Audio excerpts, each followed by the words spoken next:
अगर कोई आपका फैन बेस मेरी मम्मी को मेरे को गाली दे रहा है तो भाई मैं नहीं उठ सकता। और अगर उसमें भी आप ये चीज बोल रहे हो कि मैं तो कुछ कर ही नहीं सकता, तो भाई आप सीधे बोलो ना कि आपको बिल्कुल शांत रहना है और आपको बस मजे लेने हैं सर्कस के। तो क्या रजत दलाल ने एलविश यादव और प्रिंस नोवाला की कंट्रोवर्सी पर रिएक्ट किया? साथ ही उनको एलविश आर्मी ने जो गद्दार और दोगला कहा था उसको लेकर भी उन्होंने एलविश यादव को रिप्लाई दिया। दरअसल आप सभी को पता होगा रजत दलाल एलविश यादव और प्रिंस नोवाला की कंट्रोवर्सी में एलविश यादव के सपोर्ट में थे, लेकिन रजत दलाल के फ्रेंड प्रिंस की साइड थे, जिसके बाद रजत दलाल और उनके फ्रेंड इस कंट्रोवर्सी से पीछे हट गए थे, जिसके बाद एलविश आर्मी ने रजत दलाल को काफी ज्यादा हेट दी थी। तो उसी को लेकर रजत दलाल ने एलविश यादव को कहा कि अगर आपका फैन बेस मुझे और मेरी माँ को गाली दे रहा हो और आप कहो कि मैं इसमें कुछ नहीं कर सकता, तो आप बस सर्कस के मजे ले रहे हो। सिंपल बात इतनी थी कि एलविश भाई अपना और प्रिंस की तरफ से जो लोग आए थे वो मेरे रिश्तेदार हैं, मेरे भाई हैं, मैं बहुतों का मामा भी हूं उनमें। जो असल में प्रिंस के साथ मेन लोग थे मैं उनका मामा लगता हूं। मेरे गांव से 10 मिनट दूर वो लोग रहते हैं। तो बस इतनी चीजें थी कि दोनों जब अपने हैं और मेरे आगे बात रखी गई थी कि अगर बैठ सके तो बीच में आ सको तो देख लो, मैं था और सारे भाई भी थे। तो हम बस चाहते थे देखो समाज में ना तो लड़ाई हो और अपना जो भी कोई है तो खुशी से अपनी जिंदगी बिताए, इसलिए सब बैठे थे और अच्छे नोट पे चीजें खत्म करी थी। और अब वो चीजें वापस से रोडी से टेलीकास्ट आए, पुरानी लड़ाइयां दिखी, तो वो असल में दो लोगों ने लड़ाई नहीं बढ़ाई होगी जितनी उनके फैंस ने बढ़ा दी। आप कितना दूर रहना चाहते हो ये सब चीजों से? देखो जब पहली बारी भी सॉर्ट आउट हुई थी चीजें, मैं जानबूझ के सामने नहीं आया क्योंकि मेरे को इन चीजों में घुसना ही नहीं है। मैं बिग बॉस से निकला, मैंने ठान लिया था कुछ भी हो कलेशों में नहीं घुसना। अगर मेरे पास एक सोशल रिस्पॉन्सिबिलिटी है तो मैं चीजें वो करूंगा जो तुक करती हैं, जो सबके लिए समाज के लिए बेहतर है।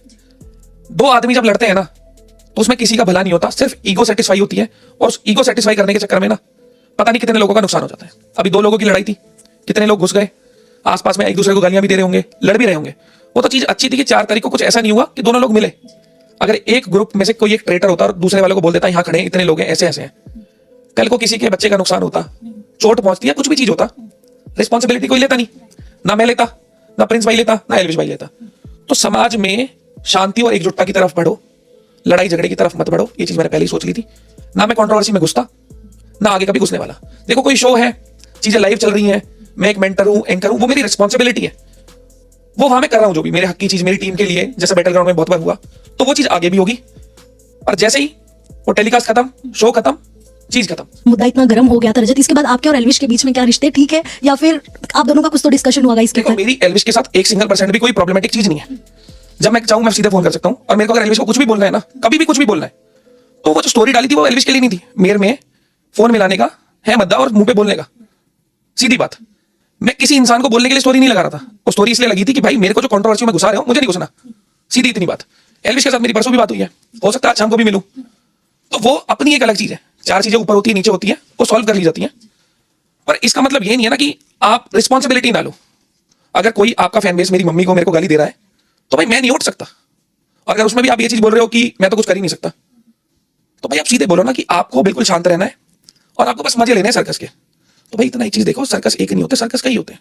मैं तो भाईचारे में चीज खराब नहीं करूंगा। मैं बोल बोल के ये चीज थक गया। 2 की लड़ाई में हमेशा फायदा तीसरा उठाता है।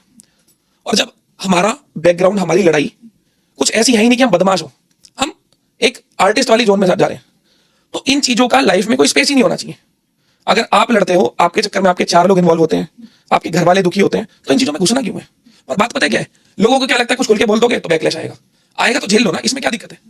और लड़ाई की तरफ मेरे को नहीं लगता कोई पॉइंट है। वैसे इन सभी चीजों को लेकर आपकी क्या राय है मुझे कमेंट में जरूर बताना। और अगर आप लोग मेरी इस वीडियो पर नए हो तो वीडियो को लाइक करके चैनल को सब्सक्राइब याद से कर देना।